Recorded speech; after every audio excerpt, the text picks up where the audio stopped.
Whispers of the Dusty Trail, New Mexico Territory, 1883.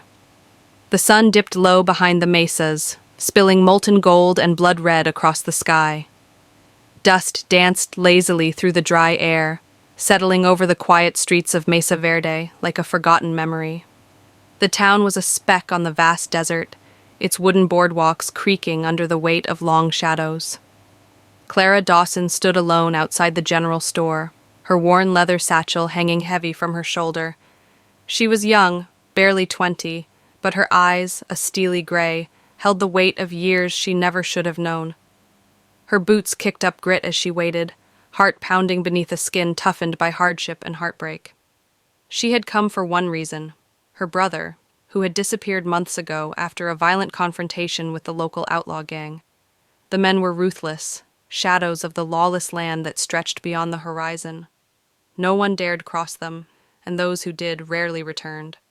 Inside the store, the shopkeeper's gaze lingered on her, wary and unwelcoming. "You lookin' for trouble, miss?" His voice was low, a gravelly echo in the dusty silence. "No," Clara answered, steady and clear. "I'm lookin' for truth." The wind outside carried the faint howl of coyotes, and Clara felt the solitude settle deeper, but she didn't flinch. She couldn't afford to. That night, beneath a sky thick with stars, Clara found herself by the edge of town, where the shadows mingled with the rugged cliffs. There, she met Jonah Crane, a ranger whose reputation was as fierce as the desert sun.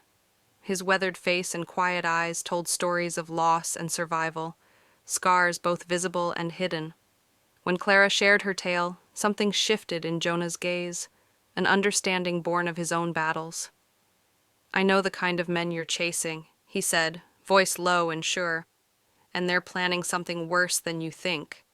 Together, they traced the whispers swirling through the desert winds, stolen cattle, broken promises, and threats that stretched like poison vines through the heart of Mesa Verde.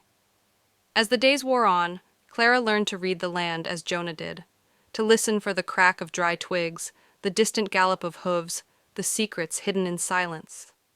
With every sunrise, their alliance grew stronger, forged in quiet moments, and the shared resolve to protect what little justice remained. Then, one dusty afternoon, the outlaws returned. Guns gleamed under the harsh sun, voices rough and cold as they demanded what they claimed was theirs by right. The townsfolk scattered like frightened birds, but Clara stood her ground, rifle steady in her hands. She wasn't just fighting for her brother now, she was fighting for a home that had almost forgotten how to hope.